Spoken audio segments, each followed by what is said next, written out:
Geeks assemble! What's up, guys? It's time for another Geeks with Wives and Capes podcast.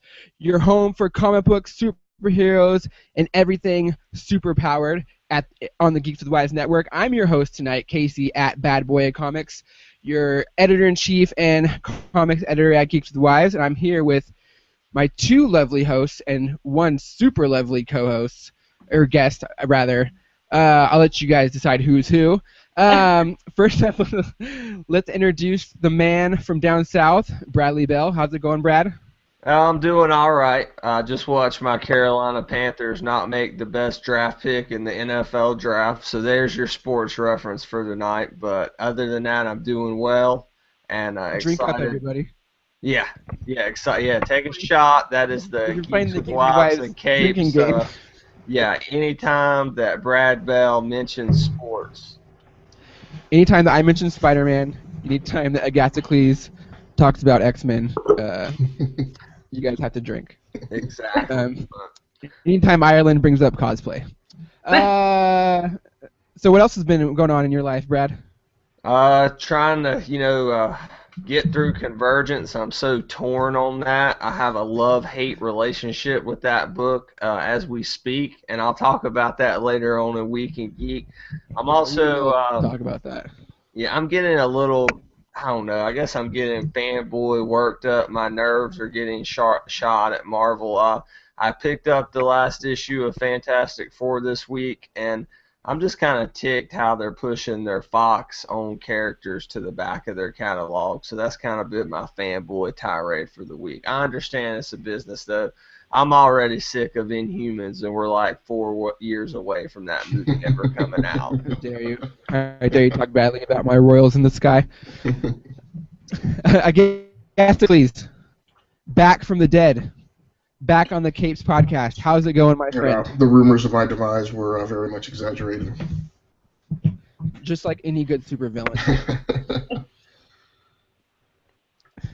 So how's it been, Agathocles? What you been up to? Good, man. Mostly working up until, I got permission from you guys to be reactivated, and since then I've been ramping my geek back up. Is it really you, or are you kind of like Coulson? Like you just spent a lot of time in Tahiti and we brought you back as a live model decoy? There have been rumors of an evil Agathocles that has been cited several times in the past.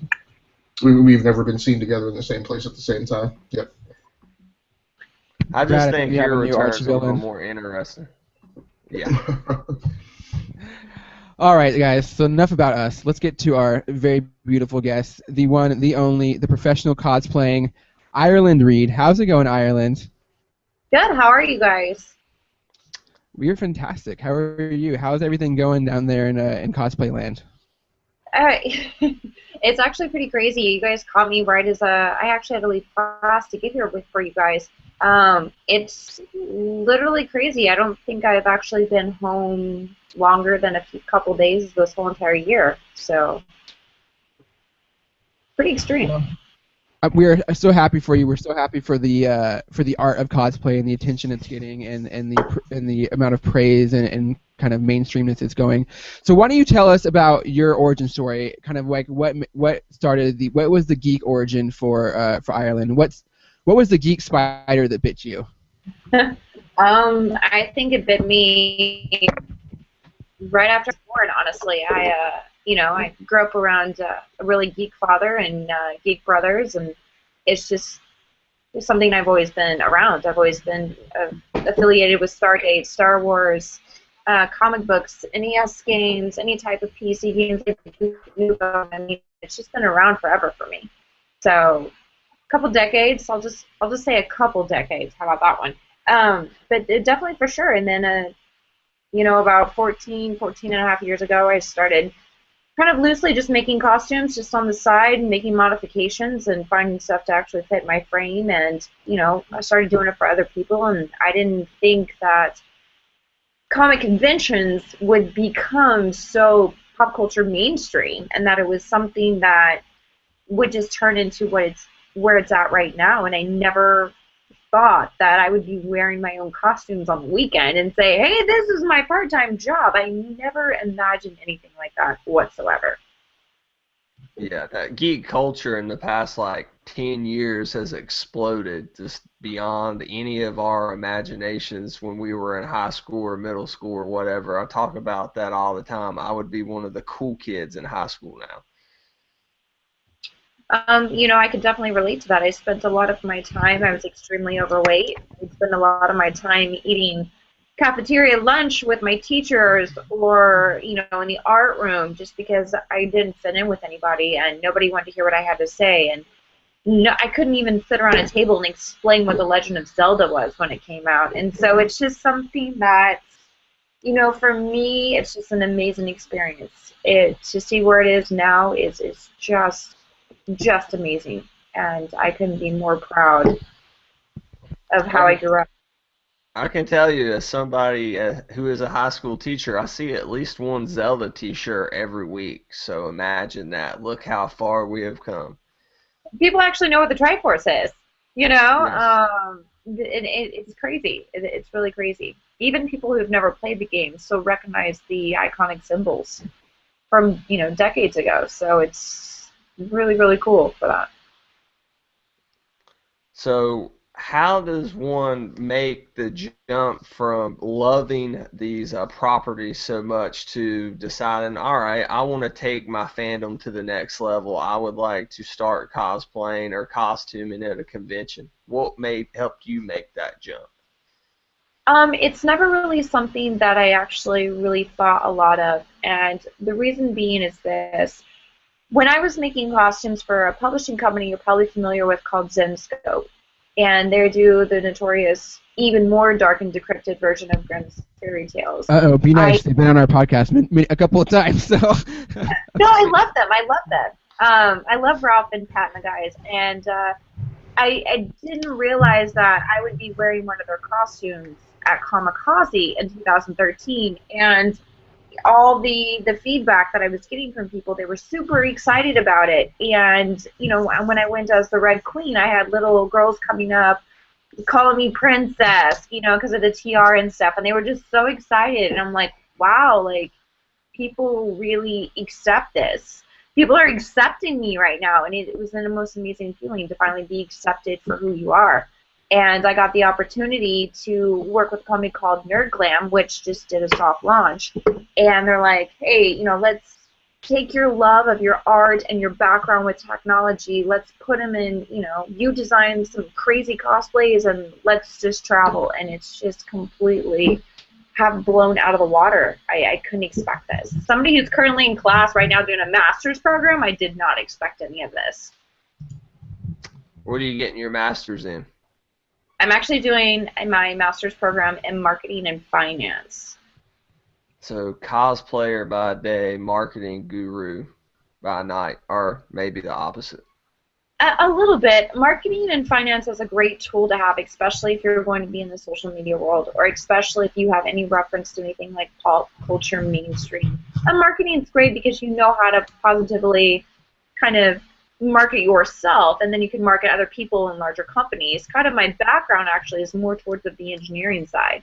So when I moved out to California, I became a hardware components engineer. So I would work with design teams, and I would help redesign from the inside out things such as the Samsung Galaxy phone or the new subway kiosk systems for the underground subway systems in Tokyo.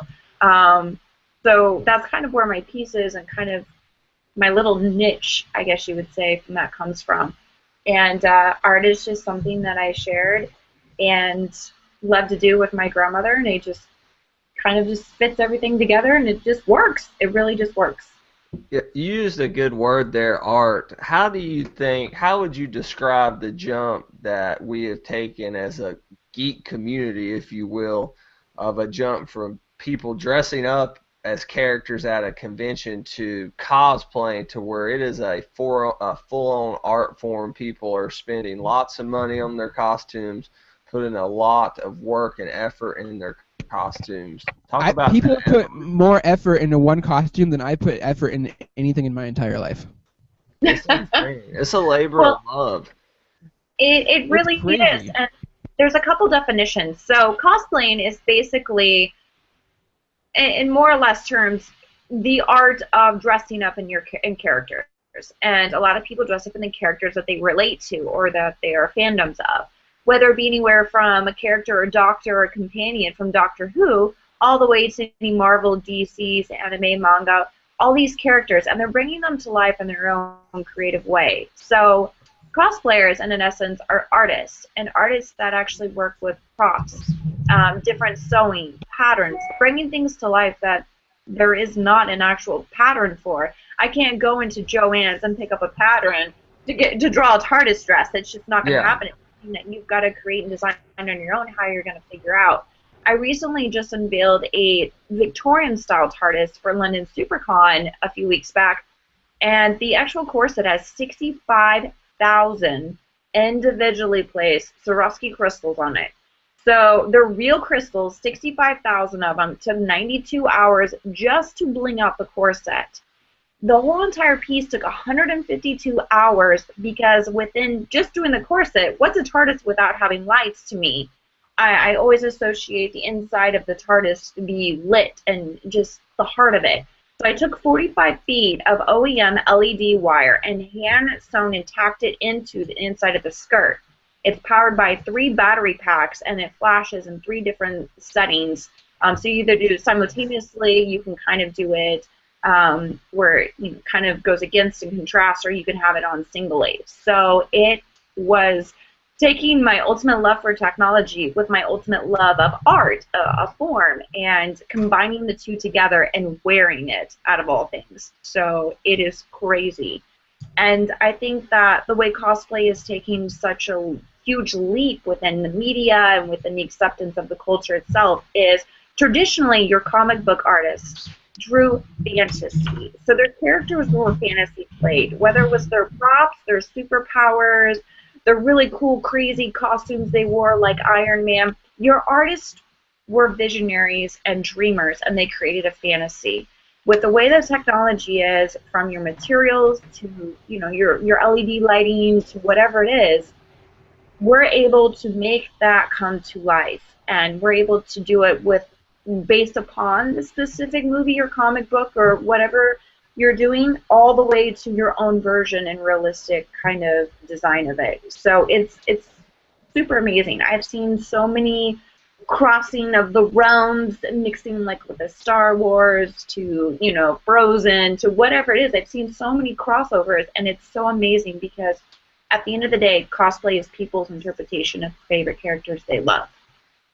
You sound like Tony Stark yourself with all the technological aspects you're adding to your costume. I expect to go down in her basement and there'd be like a little arm making putting individual beads on like a White Queen gown, and like a little Jarvis that she talks to as she sews things together. That would be super awesome. I would love it. First of all, there's no basements in Southern California because it freaks people out. They think that it's like a crypt, or it's like your own kind of dungeon. I grew up with a basement. I think they're awesome, and I really wish I had like Adobe or someone down there doing this stuff for me. So it would be totally cool to have that.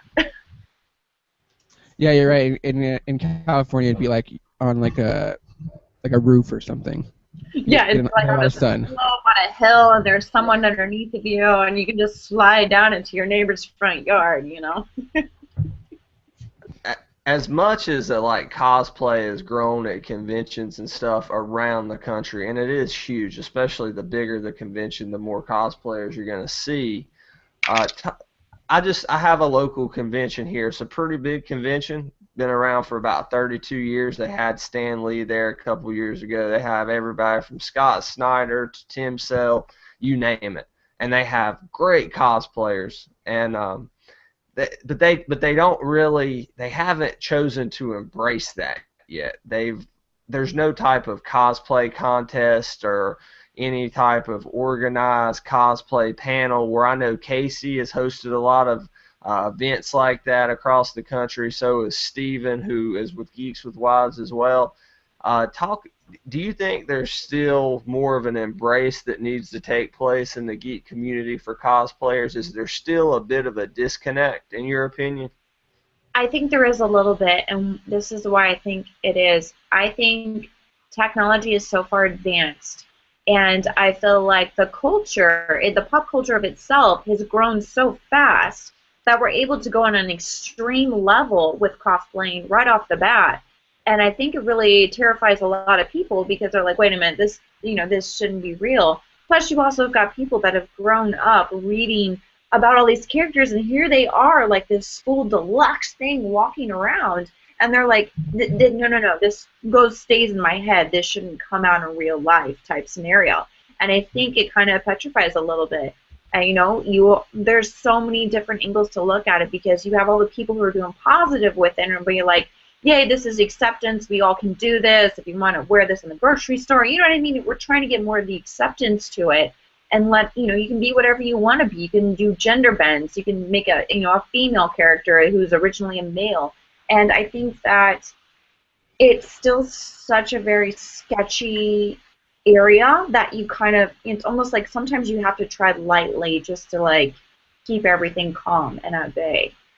I don't know if that makes any sense to you guys.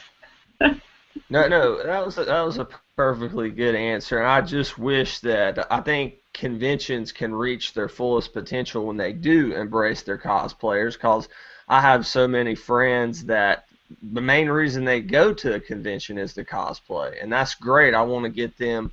I want them to have the most enjoyment out of their convention as they can. Somebody like me, I'm not a cosplayer, but I enjoy it. I respect the artistry that goes into it. It's just not my way of displaying my fandom. But I don't think it should be limited or seen as getting in the way of writers or artists or anything else that's at the convention. I think we need to move That's what I was going to ask. Ireland, do you ever think that there'll be a saturation point to the like I know there's been a lot of artists and writers who have gone to conventions and started to complain at the amount of cosplayers that show up because they don't buy anything.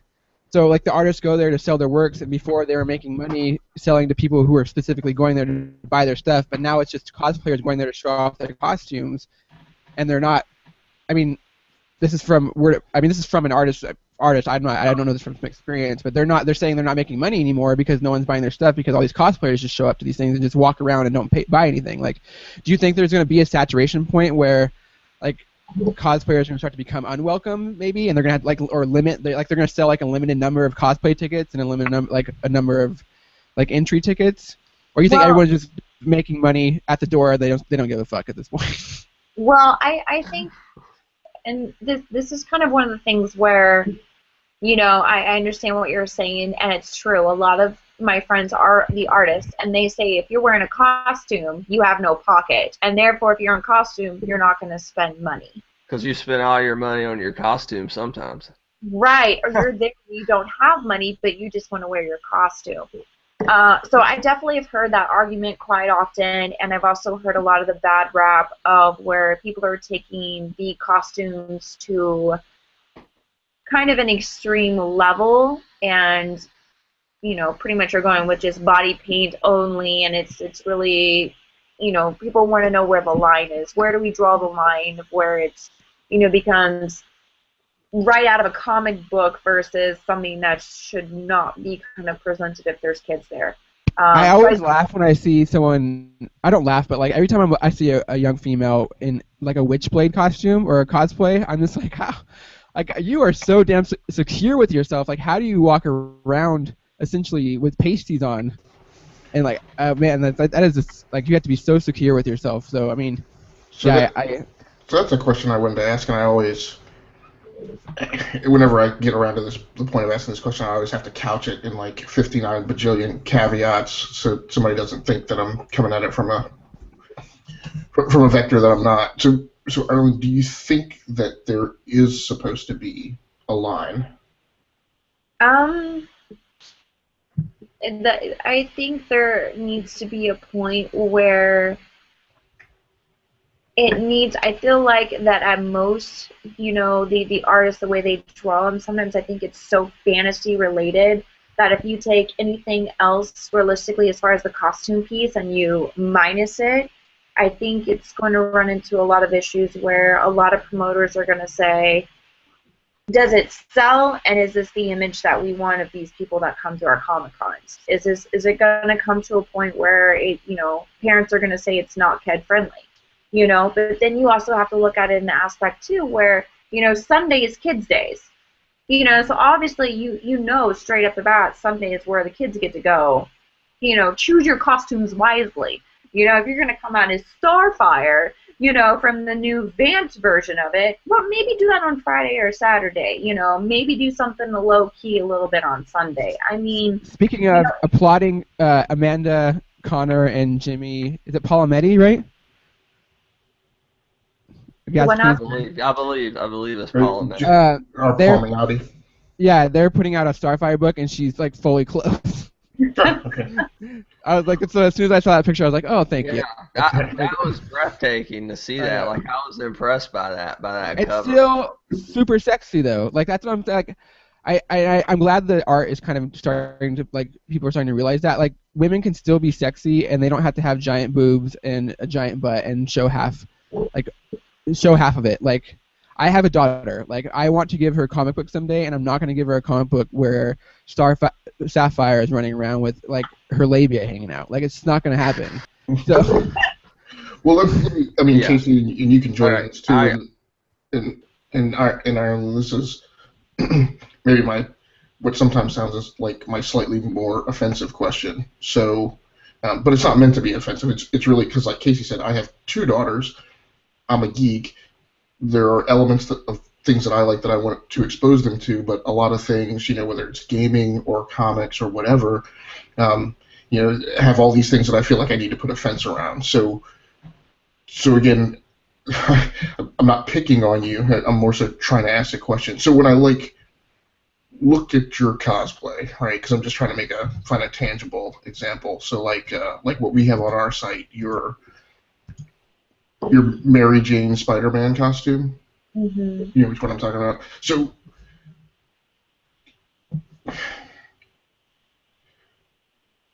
is that?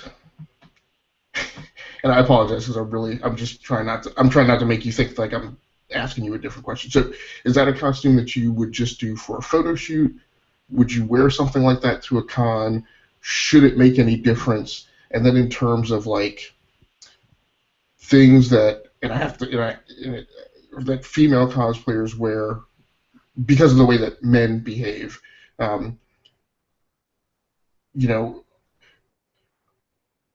I guess I've always tried to understand, are there things that female cosplayers wear that you would even question as a woman whether or not they're wearing them for their artistic value and what they're trying to represent artistically? Sorry. Gasicles. Hold on. Before you answer. Valid question. Not even offensive in any manner whatsoever. I don't think so. Right, Ireland? Like, that's a totally valid question.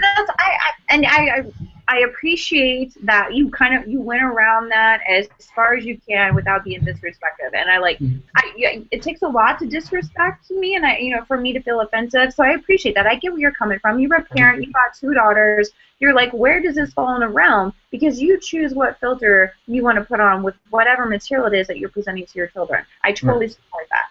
The Mary Jane that you're referencing to was actually a bikini that I had made that was actually a shoot just for a cover of something that was coming out. It wasn't meant for something to wear at a convention. It wasn't meant for something to go as viral as it did.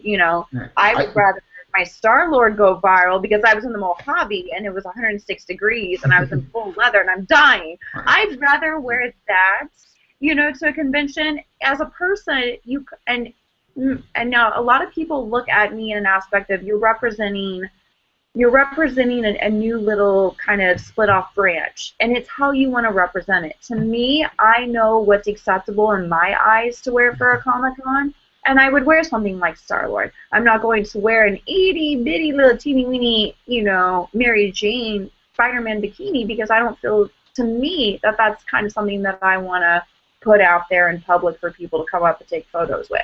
If one of those rare opportunities where it's a poolside shoot, and you have all the Marvel characters in the pool, and it's like a big group thing, like they just did with the Star Wars bunnies at the Star Wars Celebration. Maybe that's an acceptable time to put together a big, collaboration with a bunch of other people to do that. But for me personally, that's something that I would love to see Thor in a bikini. Oh, getting me hot. Which Thor, Casey? Yeah, but Doesn't it's matter. just not something that I personally would wear. It's Well, something that I just created for exclusive cover just for that once, and then that's kind of it, you know? and I picked that one because I have seen pictures of cosplayers wearing something like that to a convention, and I asked the question, Where's the limit?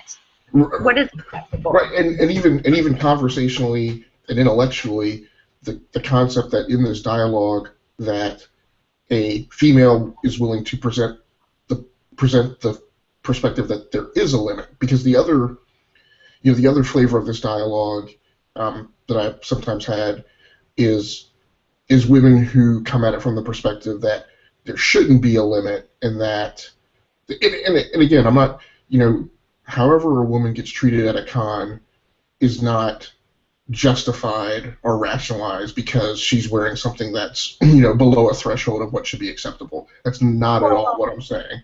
I mean, and again, it's one of those things too. It depends on the demographic of things. What's acceptable in San Diego Comic-Con may not be acceptable in Dallas, Texas.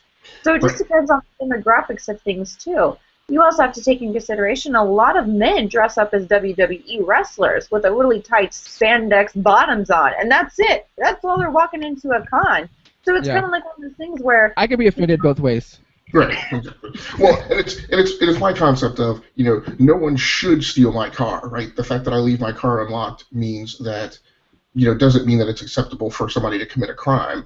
But, one of the dialogues that I'm going to need to have with my daughters when they're older is, but that's not necessarily what you base your behavior on. You base your behavior on the way that people will act and do act, and how they have historically, you know, how they've historically presented their capability for, cruelty or crass behavior or whatever.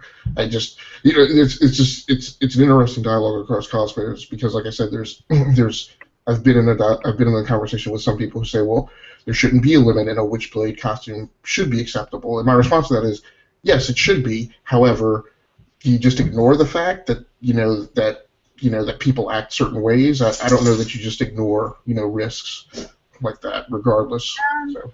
And again, I'm a promoter and you're putting on a comic convention. It's one of those things where, that they do have on the board, that they do talk about what is the limits, what is acceptable, what do we want our con to primarily focus. And when they talk about putting in guest play, like cosplay guests, what do these cosplayers represent? If somebody brings in Yaya Han, who is the most amazing, sweetest person ever, you're bringing in somebody who's been with this for 15 plus years, who goes into a lot of labor and sews everything and shows behind, who teaches and brings positivity, into the cosplay world as far as within the realm. You have got somebody who, again, also amazing like ID Doom Kitty, who brings in and says anybody can cosplay. It doesn't matter your size, it doesn't matter your gender, it doesn't matter anything. Cosplay is for everyone. And it shouldn't be based upon any sex, religion, gender, size. It shouldn't be biased to that. And if it's one of those things where that's how you express your fandom about a certain character or thing you love, I think that, if it's a positive thing that you're doing and you're doing it for the positivity, I don't see what's so wrong about that.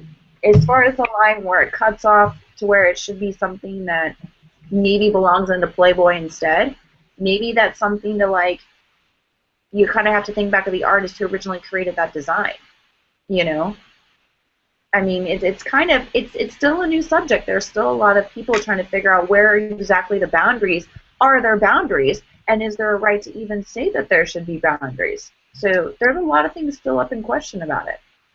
Yeah, and it's only going to get worse because I'm sure at some point there's a con's going to draw a line, and then that's where the line's going to be, and they're going to have cosplay gate. So that's already happened. That's actually already happened. So if you look at PAX East and PAX West, they did that. A lot of cosplayers were not family friendly, and so they've actually removed a lot of things that you can take as a costume. So your skirts have to come down to a certain length. Your shoulders have to be covered. I mean, there's a whole list of things that they are now making mandatory for both sexes. So. Do you think there should be some type of universal restrictions put on cosplayers. Say, we have things on the back of concert tickets. Don't bring a recorder in. Don't bring this in. Don't bring that in. I'm not Right. talking about Video, nothing that. photography. Yeah, yeah. I think I'm there's. not. Go ahead. I'm I was sorry. gonna say that's all right. I was just gonna say not nothing like overtly strict, but just like some type of restriction on what is acceptable at a public con, or at least on certain days, as you were talking about. Should that step be taken? I'm being Um, blinded, Brad. Jeez.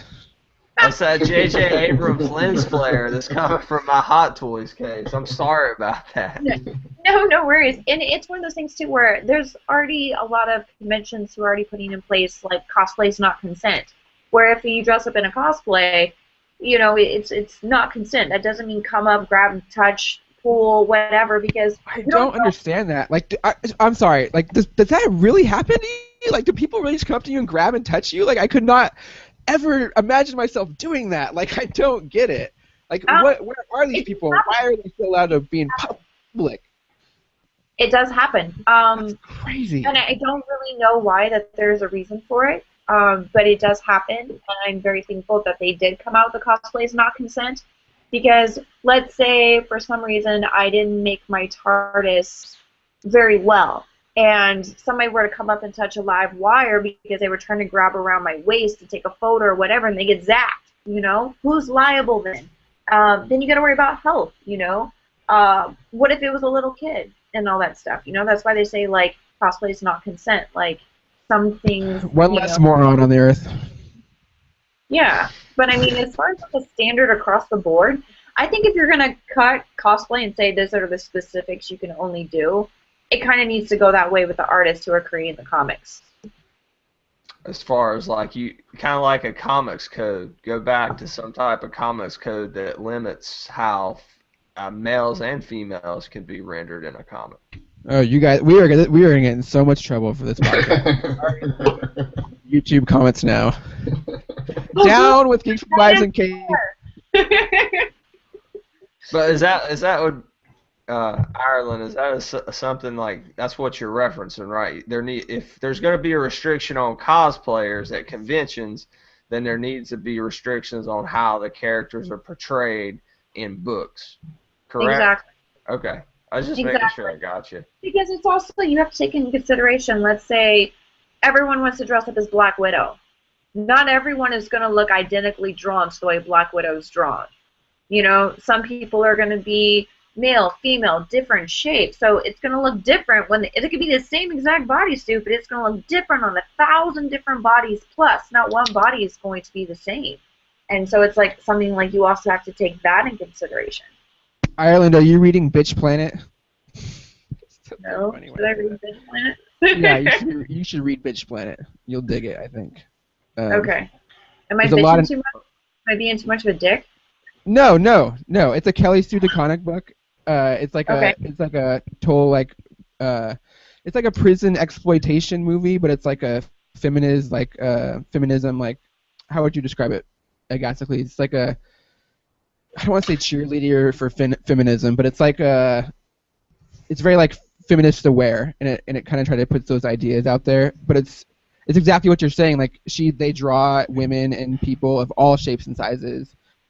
But it's fantasy, it's fantasy. When you draw prototypes, when engineers draw prototypes of new cars and stuff that they're doing, it's a fantasy-based thing.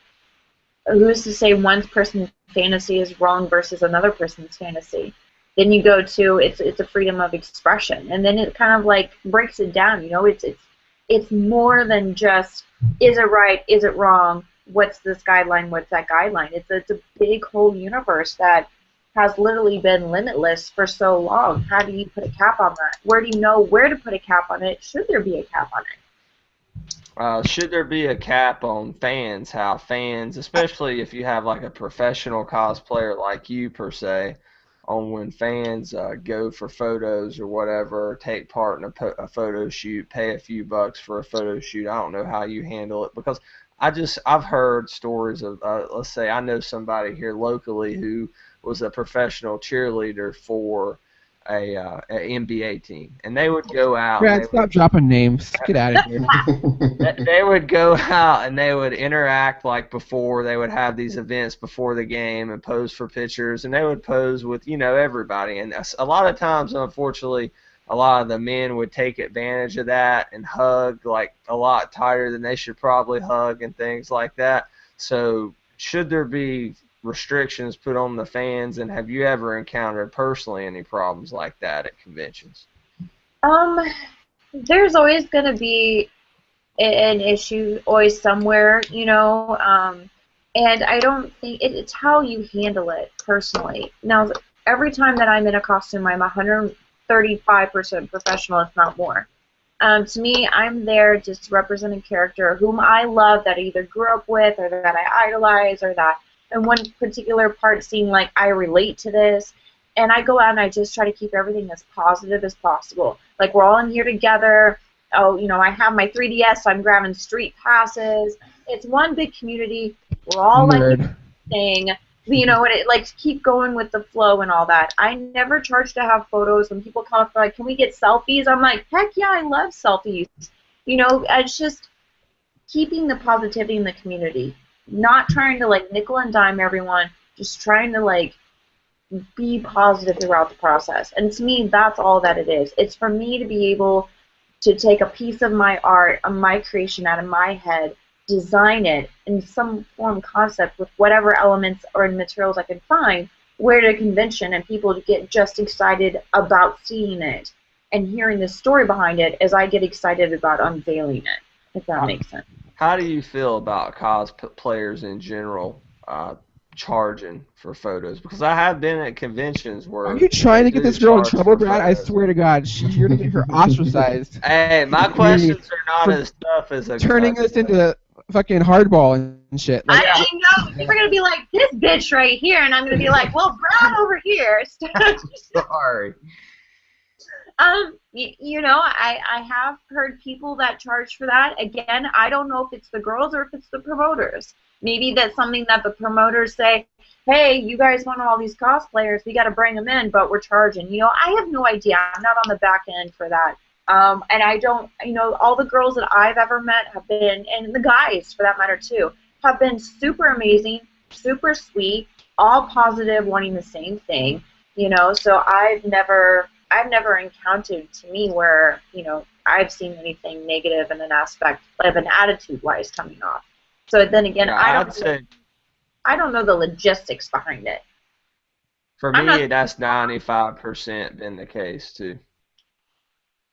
You're going the wrong conventions, Brad.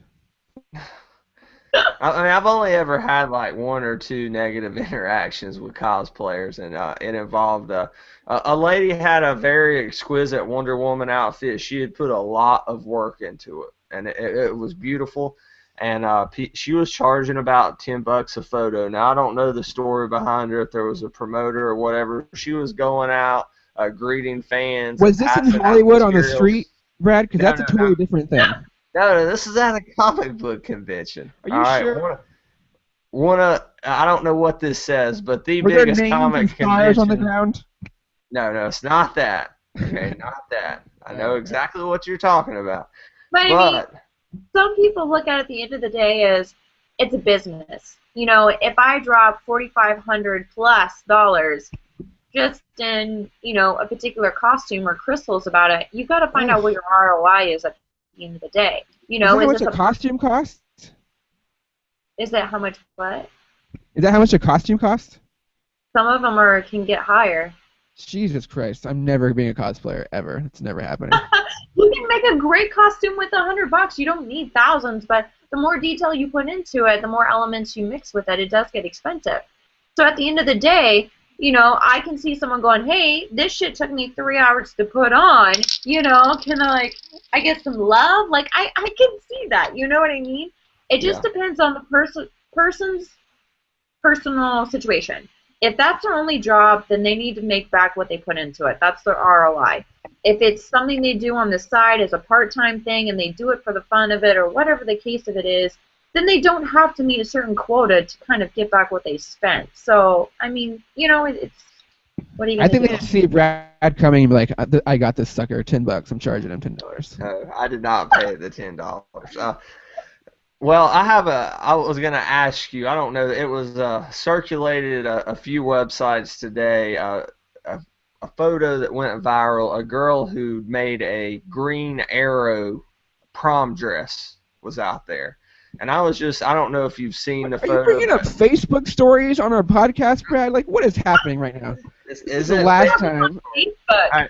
This is from Comic Book Resources, okay? That is not a legitimate website. I don't know. I've A never heard of it. legitimate website, maybe not as legitimate as geekswithwives.com, but this was a feature on Comic Book Resources today. She made a beautiful kind of a female version of a Green Arrow costume, put a lot of time and effort to it, and she dressed as Green Arrow at her prom. I just wanted to get your thought about that and just, wow, look how far we've come. People are cosplaying at their high school prom. I think it's amazing. And I think the fact that something that was so taboo that you shouldn't bring up, that you shouldn't like, that and basically annihilated yourself with society as years and years ago is now so mainstream that people can express their love for something as amazing as wearing it to prom. To me, from someone that growing up, I didn't have that source of positive outlet to express that desire or love for that, and kind of always just kind of kept it, back in the closet and hidden, and only brought it up and enjoyed it when I was by myself. It's amazing that someone can take that and make it into a prom dress and wear it. It's the most amazing thing to me. All right, last question. Ireland, if you could make any cosplay, you had unlimited resources and limited funds, what would you make? What would I make? Oh my gosh. Unlimited funds? Well, I kind of already won. Unlimited resources. I know, right? You won the Powerball. I won the power bar. It's one of those things where I kind of went way over my budget with the TARDIS, and so the TARDIS was something that I thought, there's no way. There's no way I'm going to do this within the budget that I have, and I completely blew it out of the water. And yeah, so that one was a little hard. If I don't know, man. I would be into the armor. I would be doing stuff with so much really cool armor. It would be insane. I have a long list. So we'll mark you down for a rescue costume. Check. The answer is if you had unlimited resources and unlimited time to be a cosplayer, you would just make yourself an actual superhero. Pretty much, yeah. I'd be like, if you look at female, it's like Iron Male, so it's like you're female, I am Iron Man. You would just slide Elon Musk a bunch of money and say, dude, you got 30 days, and then I need armor. Exactly. You're not supposed to poke holes in my questions. I'm helping you out, man. I'm your backup. Ireland, I got one final softball question here. I've been saying. Yeah, it better be. Now, Brad's you said that was the last question, and Brad is jumping in on your backside saying, I got one more. But I have to end on a positive note. What is your favorite character to cosplay as? Favorite one? If you had to pick one. Well, I'm unveiling one in 2 weeks. That's one of my absolute favorite characters ever. And I'm pretty stoked about doing that. So when you guys see it at Atlantic City, if you guys are watching on the media, you'll see. And it just fits. Literally half of my personality is this character. So I'm so excited to actually do it. Two-Face. No, that would be awesome. That would be awesome. But no, it's not Two-Face. It's off a game, so I'm pretty excited about it. So, Brad, she answered your question without actually answering your question. I can't tell you, Brad. So far to date, from what I've released, the TARDIS is one of my favorites. The TARDIS is my all-time fave. That's just because there's a lot of labor and love, and I love Doctor Who, so it was perfect. And you can just get in there like a turtle and escape to nowhere.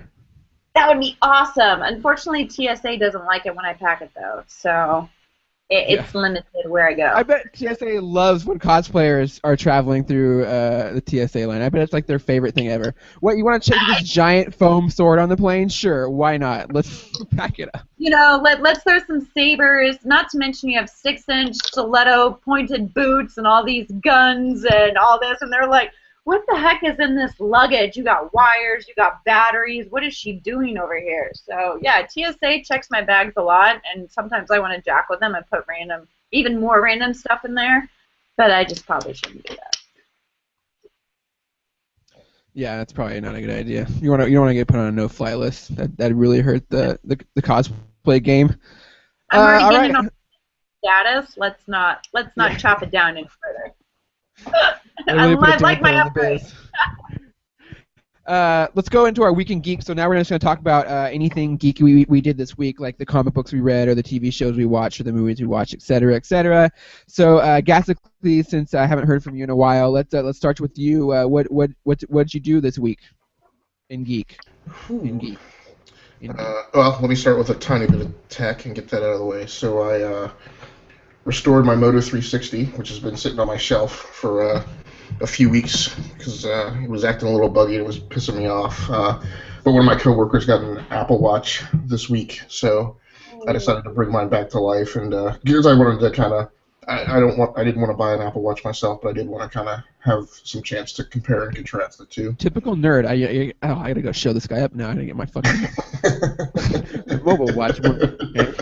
Asshole came in with his fucking Apple Watch. Now I gotta douchebag. Right. So I haven't gotten through much of my pull list so far, comic book wise. I read Wolverine's number 16, and that's what I liked about that is I feel like Charles Soule is getting his groove back. I feel like he had a pretty rough year at the tail end of last year, transitioning from being a more so a freelancer to his Marvel exclusive contract because Death of Wolverine. That guy blew the fuck up real quick. Yeah, but then I felt he kind of nosedived at the end of the year once he got on Death of Wolverine, and I felt there was a lot of editorial hands in his mix, on Death of Wolverine and some of the stuff he did afterwards. But I feel like I feel like he's getting his groove back with Wolverine's number 16. It's a really interesting story. So is the Wolverine Battle World book called Wolverine Got Its Groove Back? I'm not keeping up with the Marvel Battle World Secret War stuff. It's gonna just be Old Man Logan, right? Is that the only Wolverine? Yeah. Well, everything that's going on now is Wolverine, but not Wolverine stuff. So it has name on the cover, but it's about everything except Wolverine. So this Wolverine's book is this group of new heroes that came out of Weapon X. I guess the science organization called Arcadia, who supposedly at least did part of the Weapon X program, and then was experimenting with other people to try and make similar superheroes. So are agents or whatever to do their bidding. So. Making superheroes never goes well for anybody. Right. Probably just stop. It always best when it happens by accident. So I haven't gotten through the rest of the stuff yet, but I did pick up Hellbreak number 2 from I think that's an Oni Press book. Pretty interesting premise. It's basically this team. I think it's a government-backed team of agents who has figured out some science that allows them to periodically run covert missions into hell to extract souls who have been wrongly sent there. So I'm pretty pumped to read that. And then I've also picked up Convergence number 4 like Bradley. And as I always do, we'll write a counter opinion in the comments under his review. And then and actually grabbed Superman number 40, which I haven't read yet. I haven't yet. I'm not a huge fan of what Romita's been doing. I should say Romita Jr. has been doing on art. Superman, I thought it was I can't remember who was it Aaron Cooter who was doing it before. I thought his art was way better. But I guess the big thing about this book is Romita Jr. is actually doing both the art and the story, so I'm at least interested to see. Is he? Yeah. Hold on. And I think Superman gets... Oh, yeah, writer and penciler. You're right. Yeah, fact check me there, editor-in-chief. Yeah. I got my Superman variant. I got that one too. That's the one I picked up. Okay. I was like, oh man, I have to pick that up because that's the most hilarious thing ever. Let's put a giant white man on a black exploitation film. Like, that's one of the downsides to going digital only is you don't get the variant covers. Yeah, I'm so torn on John Romita Jr. because when he's on. Like that Kick-Ass stuff, I really liked. A lot of his older stuff, the first Kick-Ass. Right. But I don't know what he's doing. I don't know what he's doing with Superman. I don't know why he's drawing like the puffy Superman. Like I don't get that. that's how he draws everybody. The thing with John Romita Jr. is he's fast, so like he gets tired because he can guarantee output. Like he's never gonna be behind. Yeah, he's always gonna be like he could be a weekly like artist. Like he could do pump stuff up super fast. So like yeah, all his characters look the same, but usually his action scenes and his panel work is really dynamic and he can be it can get monotonous at times and it can be kind of ugly at times, but like everything besides faces, like I tend to really like enjoy. But yeah, if you don't like it, you don't like it. You're never gonna like it. Like it's just not like your eyes like scream at you, just like telling you to stop looking at it. Like I totally understand that. So if it's not for you, it's never gonna be for you, Agatscles. You're never gonna enjoy it. Right. But I would take that over somebody else who meets deadlines like Greg Land, whose artwork is beautiful, but I'm sure we all know the stories behind Greg Land. Right. So game-wise, I've been trying to get back to Super Smash Brothers on my Nintendo 3DS, and about all I've done has been able to frickin' turn the thing on and pull down like 50 bajillion frickin' updates. So because Nintendo systems take so long to run frickin' updates. So I haven't gotten around to playing more Super Smash Brothers, but I plan to hopefully later this week, and then. On the screens, man, I've been watching so much stuff. I did a thing last weekend and over the last couple of weeks where I'm trying to go back. I'm about to date myself. I'm looking back over the last 30 years and trying to hit like the best movies of a given year that I never saw. So last weekend I was watching some movies from 1999, I think. So I wound up watching. American Beauty and Fight Club because I'd never sat and watched Fight Club all the way through. Oh my God! You never saw Fight Club, son? I did not. What was wrong with you? Did you see me in the chat where I said I can't believe that nobody's ever told me what like the plot twist is in that movie? Yeah. People are pretty like I don't know why people are pretty secretive. I think they just forget about it because it's not like it's not like the most like memorable. Yeah. It's like the most memorable thing of the movie, so like it's easily forgotten, but which is a good thing, I guess, because if you haven't seen it before, or if you like rewatch, you're like, oh yeah, right. Totally remember that part. So luckily for you, Dark Horse is putting out a sequel via comic book to Fight Club. In fact, I'm a fan of comic book sequels to TV or movie content. So I have an advanced copy for you. So I watched those two. I also went and put some digital movies on pre-order, so I pre-ordered Chappie, and I was about to pre-order Furious 7 when I realized that I haven't watched that whole franchise, so now I'm trying to go back and watch that whole franchise. So I watched the first movie this weekend also. Oh, you should do a podcast after every episode. Every time you watch a movie, you should do like a 15-minute like podcast. Yeah, I'm willing to do that if I can pull it off. That would be hilarious. And right before this podcast, I caught up with the most recent episode of Arrow. So. Oh, the most obvious show ever in the history of the world because CW doesn't know how to market anything. Fucking stupid show. Like that show cannot have a secret to save its life. It's like Oliver Queen. Like Oliver Queen is like an amalgamation of like the show itself. So what is it? So let me. Well, are you finding out secrets because you're going out and finding? No. Okay. They showed a promo with like, and like what happens to him at the end of the series like is shown in like a promo like 2 weeks ago.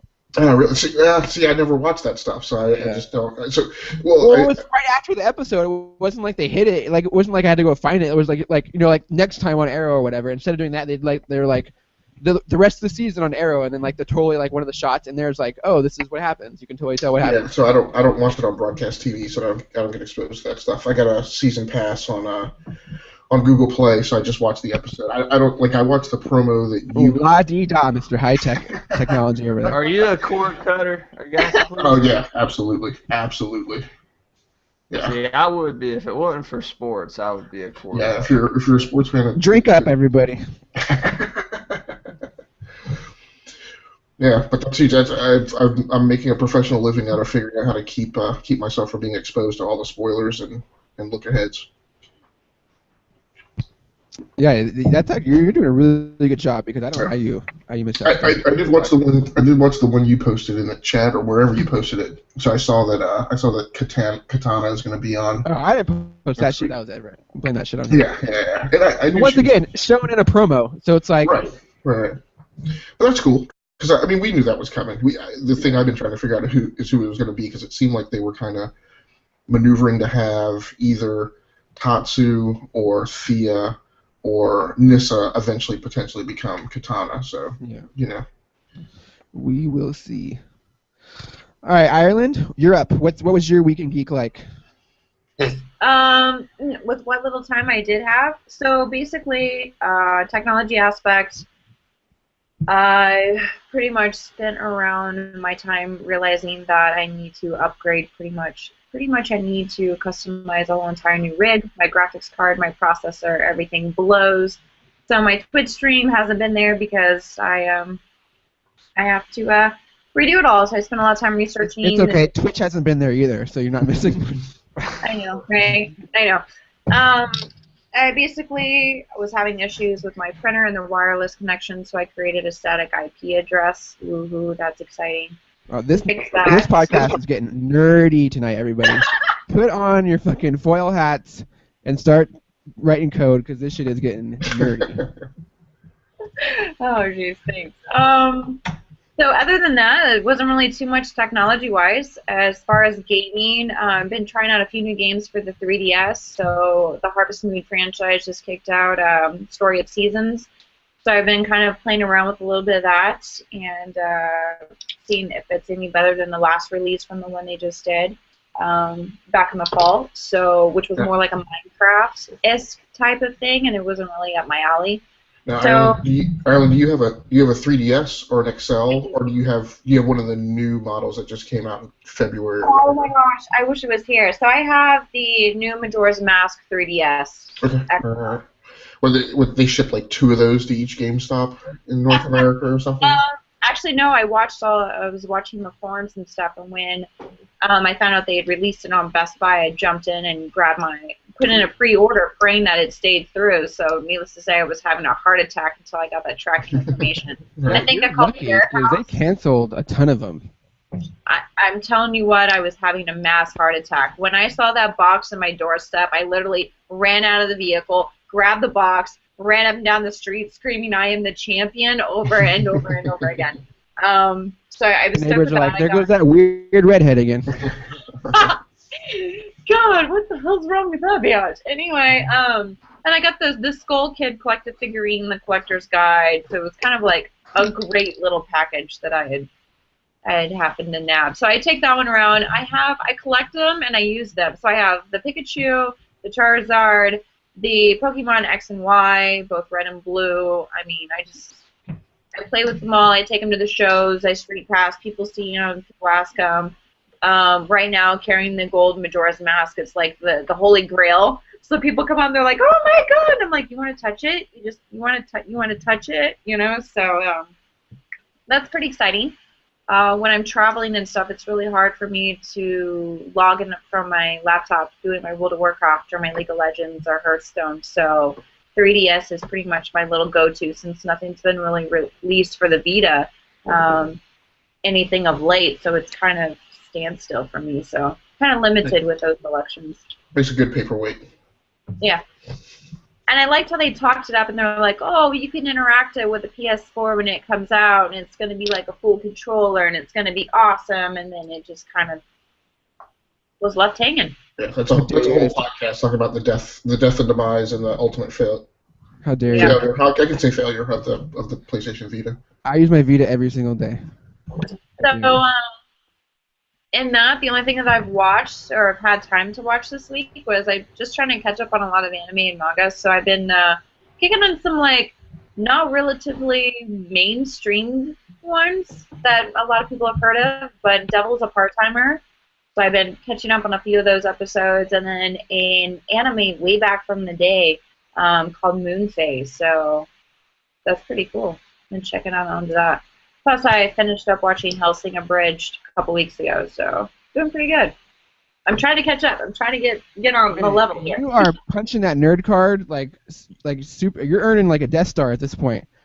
Like. Did I get a good start? Legend, Worldcraft. Man, like I thought I was a geek, but Jesus Christ, you have me beat by miles. Do you play it? Huh? Do you No, play? I ain't got time for that. I ain't got time for that shit. I have a kid.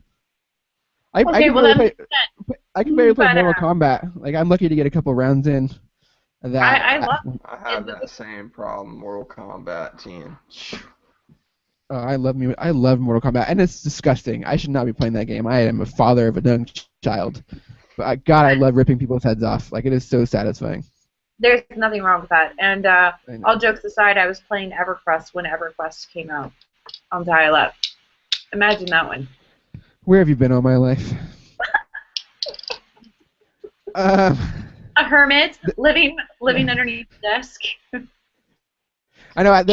Guys always like, where were all these geek girls when I was a geek? They were playing video games in their basement too, idiot. That's why you never saw them. Yeah, and now I'm currently either traveling or underneath my desk praying that somehow I get a Titan graphics card, which would be awesome. So I'm waiting. I have a wish list of components and pieces I'd like for a nice rig, but realistically of what's going to happen and what I'm actually physically going to get is going to be pretty rare and slim. Just start charging at conventions for photos, and you can afford to get that. You get that graphics card. No, you have to charge for photos. Just charge people to touch your 3DS, apparently.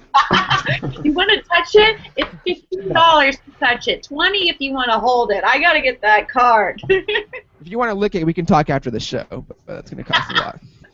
Actually, I did an unveil with it on my YouTube channel, and I did the unveil where it looks like I'm licking the box of it, but I'm not actually licking it, so just throwing it out there. Million hits, I bet. Brad, is that all you have for us, Ireland? Yeah, that's all I've had time for so far, but it's still Thursday, so still so much to go. Yeah, usually when I'm on the podcast and I say, well, I've only had time for X, it's like I've had time to read like one comic book. You pretty much your list pretty much equaled mine. I think you did pretty good with time management. You did what I did in a month. That would take me a month to do. Oh. Exactly. I also did something. I got the whole entire book series of the Forgotten Realms, the Dritz du Erden by R.A. Salvatore in German. So I'm determined to get through those in German. It's in German? Like you're going to read it in German? All right. Now you're just showing off. Yeah, what's the problem? I was like, wait a minute, you got comic books. I got some cool stuff by R.A. Salvatore. That's like on the list. Like, why would you torture yourself like that? What do you mean, to read it in German? To read it in German. I think it's fascinating. Oh, you're so much smarter than I am. Oh, man. I have no lie. That's no excuse for being smart. Don't sell yourself short. Brad, what did you read? What was your weekend geek like? And please tell me you read some comic books, for Christ's sake. Yeah, I did. I'm actually going to talk about comics on the Comics Podcast. Everett Harn will be very happy. I got to read for the first time Green Arrow Year 1 by Diggle and Jock. Of course, the character Diggle is named after the writer Andy Diggle, who wrote this story. And Diggle and Jock, they go together really well. I mean, some artists and writers just mesh so well, kind of like Kirby. Obviously, Kirby and Stan Lee is probably the most classic example, but you have people like Jeff Loeb and Tim Sale, and people like Brian Michael Bendis and Mark Baglier, people like that. And I compared Diggle and Jock. I put them in that echelon of artist and writer duos. Is that the same Jock that's on Witches right now with Snyder? Yes. Yeah. Yes. Okay, I thought so. And here's the graphic novel for anybody who is watching on the YouTube stream. But basically, a lot of the stuff is kind of been toned down. I guess even a little more grounded than the show, which is kind of odd from comics for comics. But a lot of the stuff told here is what is used for the Leon Yu type of storyline. But this one's a little bit darker because it centers around a whole heroin operation on the island, which I don't. Wait, say that again. What'd you call it? Heroin. Heroin? Yeah, heroin. Heroin. Yeah. Heroin. Heroin. Right, that's how I say it, people. Brad, I, where are you from? Where I'm are you from from? Charlotte, North Carolina. Okay. Charlotte. Heroin. Heroin.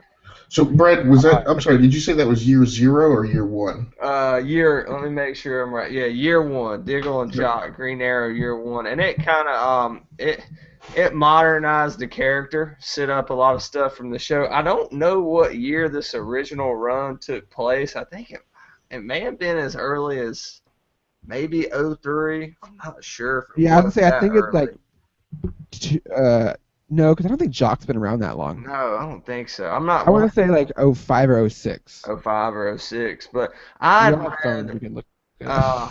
I'd read the Losers, which when that movie came out, I decided, which the comics were a lot better than the movie, as it tends to be. I decided to go back and read all those, and man, if you've never read the Losers, that is a great comic book series by Diggle and Jock, kind of like a espionage outlaw type series. But I really dug this book. It made Ollie a likable character way before the TV show ever did, and it, as I said, it modernized him. I don't know if you guys have read it or not. I haven't. I was never really a huge Green Arrow fan, so I haven't really read it. I just want to see him get his arm chopped off, so I can know how it happened in The Dark Knight Returns, because I read that book so much. Yeah. And then I finally found out how it happened, and it was like so anticlimactic. I was disappointed. It's very art driven. Like when they're together, when Diggle and Jock are together, they can say so much in a few panels just through the art, and then the words, the script is so subtly written that they make for a quick read. Not saying that's what makes a good comic, but in their case, 2007.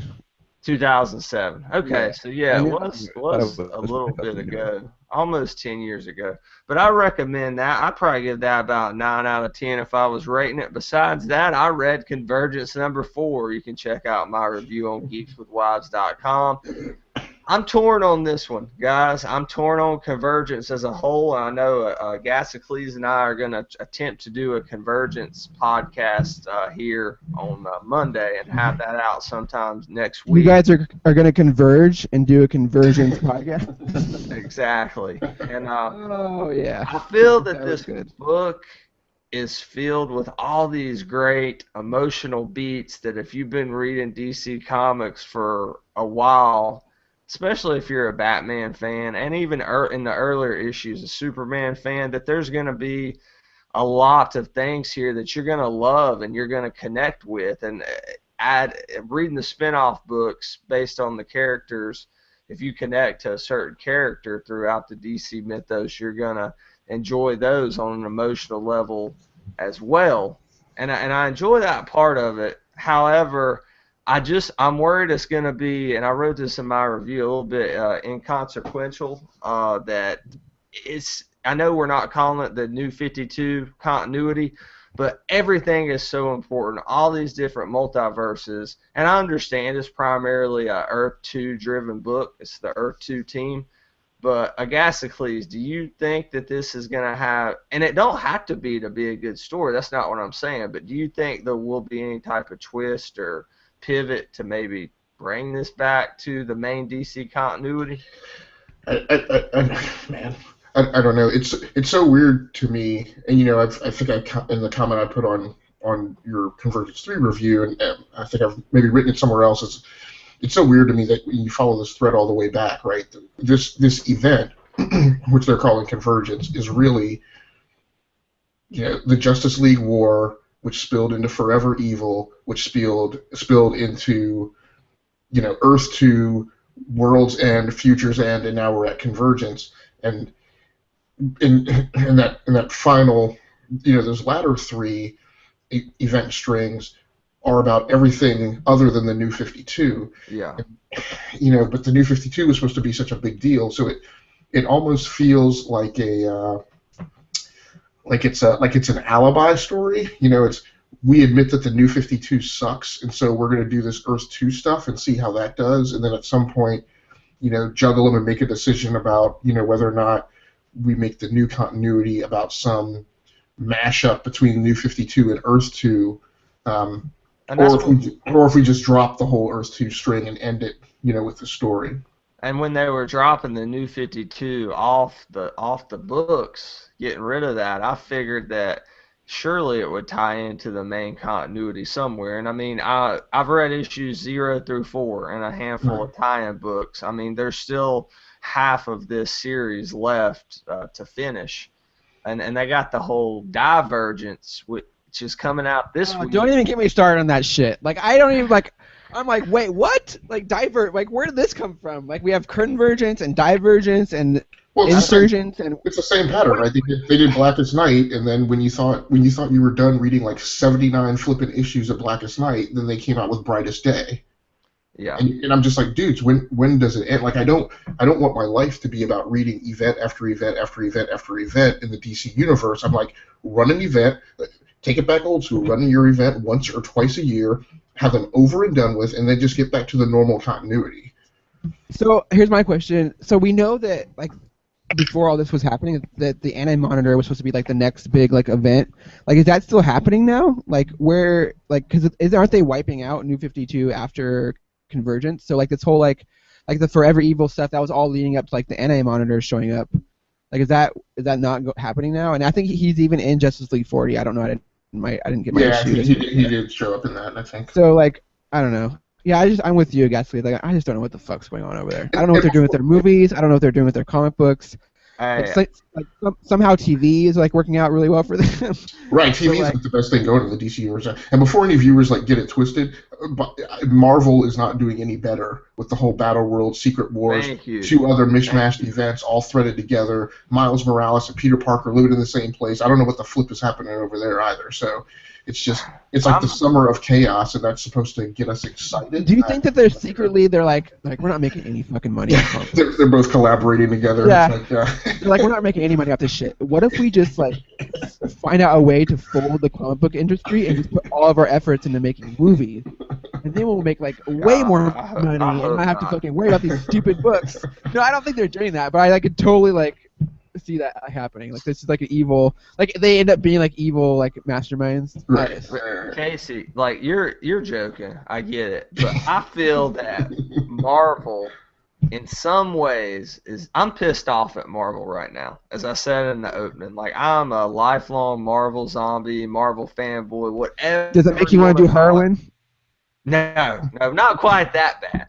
Okay, we're not in the darkest timeline right here. But what I'm upset about it, and I know I may have talked about this on 1 or 2 podcasts in the past, but you get rid of all these characters who you don't own the film rights to. The last issue of Fantastic Four came out this week.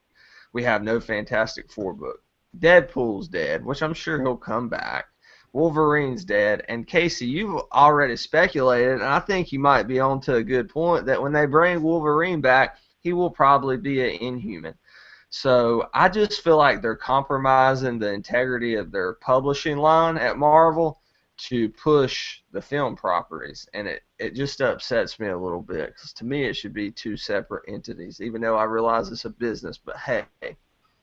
So, man, I don't want to say that I completely disagree with you, and it's going to sound very hypocritical. I don't mind it as much because, number one, it's not just Marvel who's been a prick about the whole thing. It's also been Sony and Fox who haven't been willing to work with them to come to some collaborative agreement where... Yeah, remember, Marvel was like the underdog in this situation. Like, they're the ones... Originally, right. Because they didn't have the movie rights to half their own stuff. Yeah, and they made it viable. Like, granted, Fox had made, and all those people had made superhero movies before, but they weren't ever as big as the fucking Avengers, and they never were gonna be. Like, Marvel made superhero movies viable again. And so they have a little bit of stock and a little bit of kind of like say behind that stuff. And I don't have any problem with, I don't see any issue with, I mean, I understand it sucks. Yes, it fucking sucks that they're going to do this to the Fox characters, but I totally understand them doing it, because why would they put like money and effort behind characters that that are going to make billions of dollars in movies they're not going to see a dime from? And before you jump in, Brad, just to finish off why my statement's going to be hypocritical is because I was never really pleased about the rise of the popularity of Wolverine and Deadpool in particular, And so them going by the wayside doesn't. How dare you? How dare you? It leaves room in my mind for characters in the Marvel universe that I would like to see become more popular. Yeah, and I agree with that. There's definitely Deadpool and Wolverine fatigue where they pop up in every book, and it got a little bit ridiculous. But I feel like we're going from one extreme to another. They're going from every book to being dead. Like, it needs to be somewhere in between that, in my opinion. No, they're popping up at every convention. Yeah. Yeah. Yeah, in fact, check out my article on Cosplay Culture Magazine, issue 1, about how many Deadpools are at every convention. That's like Harley Quinn. But what I don't understand is Casey said... Oh, yeah, and next... wait, hold on, Brad, hold on. Sorry. In the next issue of Cosplay Culture Magazine, issue 2, out in May, I have an article about how many Harley Quinn cosplays there are at every convention. So, thanks, Brad, for that. Shameless plug. All right, well, Casey... I'm sorry, can I interrupt? Ireland, have you done a Harley Quinn? No, I have not. You need to put that on your list. Special request, please. Okay. Get back to me when you have that ready. All right. Just joking. All right, I'm not joking. I'm just joking. All right, last point. I gotta make this point really quick, and I'll be as quick as I can about it. All right, Casey says they're not making any money off of comic books, which they're really not making a lot, right? This isn't the 1990s. At most, Batman's selling like 100-something thousand copies, 80-something thousand copies, compared to millions of the copies being sold in the 90s for all the wrong reasons. So if the comics are not really selling that much, if they're not really drawing people into the movies per se, because there's a giant leap between the number of people that see the movies and the number of people that read the comics, then why punish the hardcore comics fans who want to see these characters and want to spend their hard-earned money on a Deadpool book, a Wolverine book, who the word mutant means a lot to them because it did represent a lot of things in the 1960s, and then just completely change that to Inhumans. Like, why punish us? I think because the comic book... I'm sorry, go ahead. What I was going to say, and you also have to take into consideration, too, is you build up such a long span of time building a rapport and the similarities of these characters. You kind of grow with them and kind of interact with them as they're interacting through their daily things, and all of a sudden it's like reboot. And what do you mean that the last 6 movies didn't mean anything? Like, I actually had a connection with that character and you're telling me it doesn't exist. So it's just one of those things. Are you saying you like X-Men 3? Is that where this is going? Are you saying you liked X-Men 3? Is that where this is going? No, I'm not saying anything. Busted. No, I am not.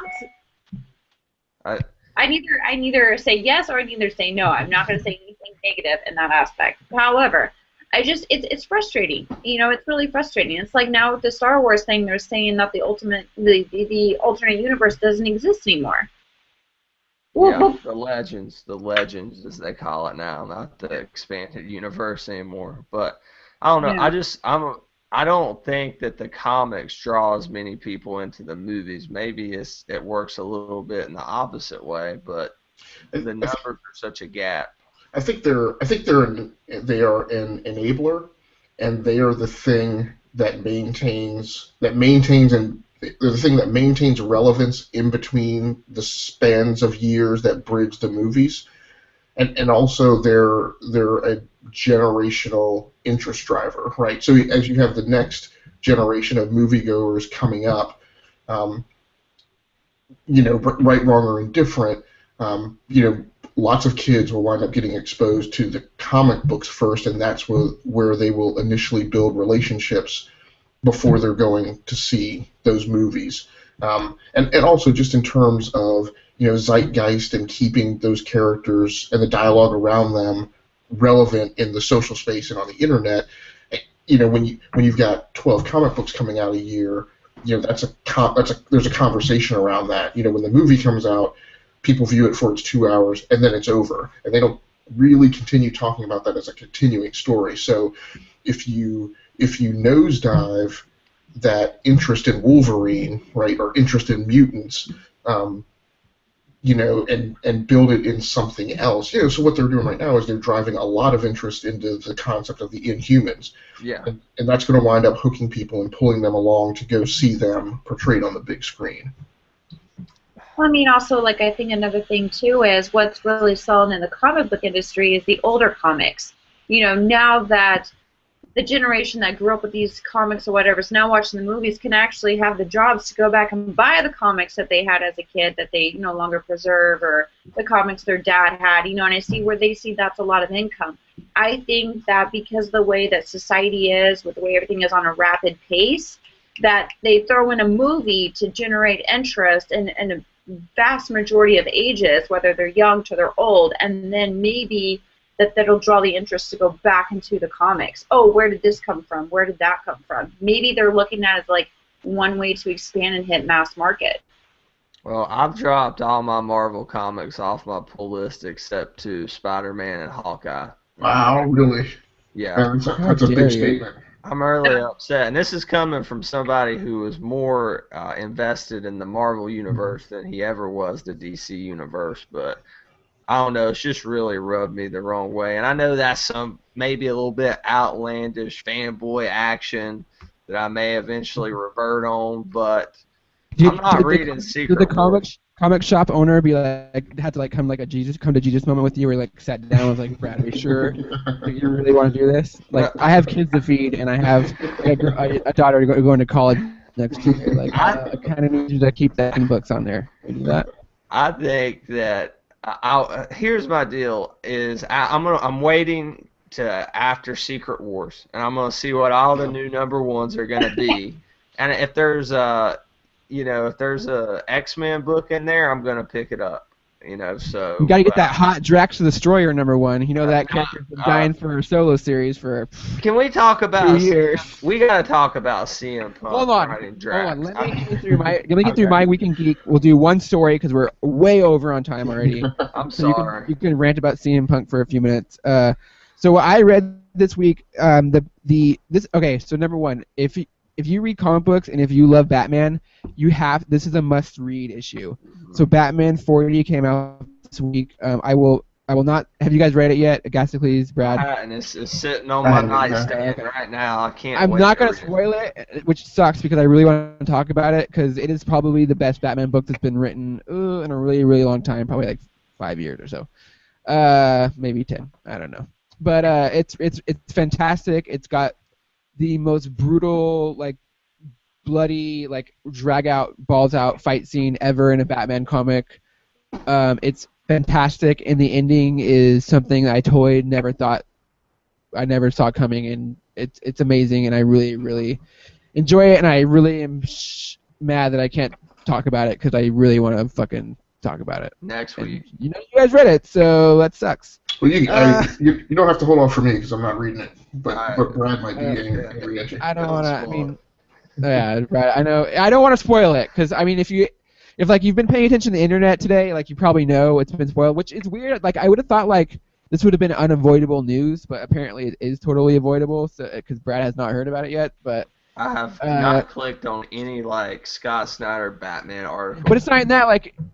I don't know. Okay, I'm just gonna shut up. Anyways, go fucking read it, Brad. In fact, as soon as we hang up this podcast, go read it because it's amazing, and you're gonna like. I'm gonna hold on to this comic book forever. For like, this comic book will stay with me till I go to the grave. Like that's how important it is and how amazing it is. So. Don't get it, see. Yeah, it's gonna be. My wife's gonna be in a plot over, and the comic book will be used as a pillow. So that'll show you how important it is. Yeah, so please read it. If you're a Batman fan, it's a must-have. Like you must own this, even if you don't read comic books. Like if you just like the movies, you have to read it. Like it's a very important book. So read that. It's okay. Princess Leia, #3. Also, I read this week. Again, another book I'm really enjoying. A perfect book I will be holding on for my daughter. This is like a perfectly written, not perfectly written, but it's a pretty damn good female-driven story where the females are the heroines, and they're not like, it's not like beat you up in the face like we're doing girl stuff, girl power, yay. Like it's very like as it should be, and it's written by Mark Waid, who isn't the most popular guy right now, but nonetheless, politics aside, I really it's a lot of fun, and I really hope that these characters, especially Ava, makes it into like a Star Wars movie. So did the Did the last issue of that sell like 250,000 issues? Yeah, I think it was know Marvel's first- best-selling book, right? In March, Princess Leia #1 was 250,000. Princess Wow. Leia #2 was like 80 or 90,000. It was the top 2 Marvel books for the month of March. Wow. Yeah, it's really good. Like, in fact, like it's not my favorite Star Wars book because the Darth Vader one is definitely my favorite Star Wars book just because it's so funny. Darth Vader, like in that scenario that he's in that book. But this is definitely like, once again, it's just like it's a special book and it's probably something I will have for my entire life, unless they totally fuck it up, which is possible. So yeah, so that was my Week in Geek. I also read Bitch Plant #1, which I talked about, or #4, which I talked about earlier. Not for the kids. It's very much an adult book. A lot of female nudity. It's a weird book because Kelly Sue is kind of all over the place with that story. Like it goes like from one spot to the next, and it's very kind of like jumbled. But it feels like it's starting to like center now, and we're starting to get like into the idea of like the sport, because all the like, so it's about women, it's about a bunch of women in prison, and like all these men are like controlling them and all this stuff, and they're like forced to play like the sport. So like they've been talking about the sport the entire time, but they've never explained it. So finally, like Kelly Sue like explains it in this issue, and then we get a really cool like moment with our heroine. Oh look, fuck, Brad! Now you got me saying it. There you go. With our heroine, who like beats up like a guy who like a peeper in like a shower. It's fucking cool, but like very like, it's a very raunchy and dirty book, but not raunchy and dirty. Like it's very visually raunchy and dirty. Like if you're like squeamish and shy, like it's probably not for you. Like there's a lot of like nudity and violence and that kind of stuff. So if it's not your thing, then probably not. If you're not into Bush, probably not your thing. Probably don't stay away from that book. So, there's a lot of Bush, man. Like there is a lot of Bush in that book. Does it take place in the 80s? No, it's like in the future. It's like in the future. Like they're in like a future prison. Okay, I hadn't But it's read supposed to it. Yeah, but it's like a throwback to like those like 80s like sexploitation movies that were like set in like a women's prison and they'd all like do it. Like it's totally like a parody on that stuff, but like a very like feminist stance like with that used within that context. It's very weird, but it totally makes sense. And Kelly Sue, it's a lot of fun. Is not the right word, but it's very like topical, and I enjoy reading it a lot. I'm gonna get so much on this podcast. Quick question on Princess. Is Princess Leia, is that book double shipping? Is it 2 issues per month? I don't think so. The first in March it was. In April it was only 1 issue, and it's not gonna be ongoing. Like they're gonna stop it when Lando comes out, and then Lando will be about 6 issues. That, to me, that's a book to be excited. Charles Soule doing Lando, I think. Where's that guy find the time? He must write when he's shitting. I can't imagine. That guy just fucking writes all the time. All right, so Brad, rant about Drax, and then we're gonna get out of here. All right, there was a ton of news, but we'll just talk about this because I think Agasicles and I only messed it up one time. All right, did we talk about the Greg Miller thing earlier this week, or you brought it up maybe in the group chat? Yeah, I threw it out in the chat that apparently he was a prick to Greg Miller at a Comic-Con, I think, last year. I heard he's a prick in general. Right, like exactly. he's just not a very nice dude. But I should say, I'm not saying the guy is. I'm just saying I heard he was rude. Well, here's what happened as far as I heard with that incident. Are we going to talk about gossip, like comic book gossip? Is that where this is? Are we like Inside Edition now? Yes, exactly. It gets Dun, dun, dun. All right, so Greg Miller, internet personality extraordinaire of the Kind of Funny team, who inspired a lot of... Oh, Greg Miller. For some reason, I was thinking Frank Miller, the comic book guy. I don't know why. Greg Miller. The story just got way less interesting. I don't know turning out now. that Frank Miller would run into CM Punk. Maybe he's a wrestling fan. You never know. They're at a con. Greg Miller comes up to CM Punk, just kind of taps him on the shoulder, and says, "Hi, I'm a big fan." He introduced himself, and CM Punk just starts dropping some F-bombs and says, "Am I, an animal? Don't touch me like an animal." He's like, "I'm not a piece of meat." He's like, "Introduce yourself like a human being," or something to that extent. And I've just kind of been sour on the guy ever since. I've heard another story I heard at a hockey game. Somebody said CM Punk, when he and his wife AJ Lee were grabbing a hot dog or something, and he said, "Don't talk to me." He's like, "I'm in my private life right now," and I don't know. He may be the greatest writer. I read that at Thor Annual, and it was entertaining. It was fairly decent, his little story he did for that, but guy's just a prick. So this is, in case if I'm going to throw this question out, and if we need to nip it in the bud, you can. So the thing that's interesting to me about it is less so, is CM Punk a prick or not? But it's this classic question that kind of comes up from time to time, which is, and I think people have this problem more so with like actors and actresses in movies, but like when a comic book artist or writer, has a personality or a rep or does something outside of what they put in the comic book that you philosophically or morally disagree with, does that put you in a position where you can't read their book? So if they do something in their private life or in their as their persona. Sure, right. Like a writer who beats his wife, or somebody who's I'm not buying that book. Probably not. Yeah. Orson Scott Card is a perfect example. Like he's like a known like gay hater. Like I will not buy like anything that Orson Scott Card puts out. I won't do it. So Ireland, let me ask you before Brad chimes in with his answer. Real quick, because we got to wrap it up. Okay, sorry. Yep. No, go ahead. Okay. Do it. So same question, but like in the cosplay realm, if there's a character created by somebody that you don't morally agree with or philosophically or whatever, does that create a problem for you in the characters you choose to represent? It does, absolutely. If it was ever where there was a character that was against my moral views, I would not choose to represent that character in a comic fiction. I only choose to believe in something that I rep, that I personally can relate to, I grew up with, I understand, I know the character. Those are the only ones that I will cosplay as. All right, I almost called you Piper Ireland. She's our other co-host. She often has red hair as well. Ireland, where can we find you? Where can we find me? I will be in Philly next weekend, and then I'll be in Atlantic City. On social media, I'm everywhere at Ireland Reid.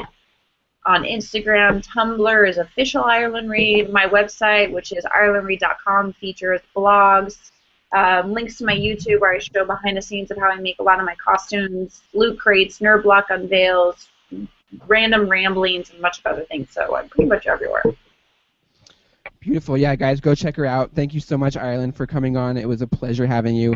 Sorry we got all hardball and hot seat on. Usually we try to keep it fast and loose, but it was a little Diane Sawyer, but I didn't get up like Robert Downey Jr. and leave, so we're good. I appreciate that very much. Brad, where can we find you, buddy?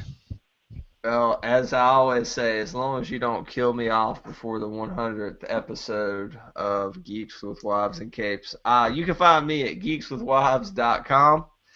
You can read my thoughts on Convergence, and then you can scroll down and usually hear Gasicles' counterpoint on my thoughts on Convergence, which sometimes may be more entertaining than my review of Convergence. You can find me on Twitter at the Real Brad Bell, REEL Brad Bell, and hopefully, Gasicles and I will have a Convergence cast for you sometime next week out on Geeks with Wives. Beautiful. Thank you, sir, for coming on today. Gasicles, where can we find you, my friend? I'm still off the grid as far as social media goes, so the only place you can find me right now is on Geeks with Wives. Good. Keeps it short and simple. I like it. All right. You can find me at Bad Boy Comics, or of course at GWW Capes Crew, where you can find all of our Geeks with Wives members and Geeks with Wives and Capes members. Also, make sure you guys are going to geekswithwives.com every single day, because we're posting constantly stuff about video games, comic books, movies, TV, cosplay, let's play videos.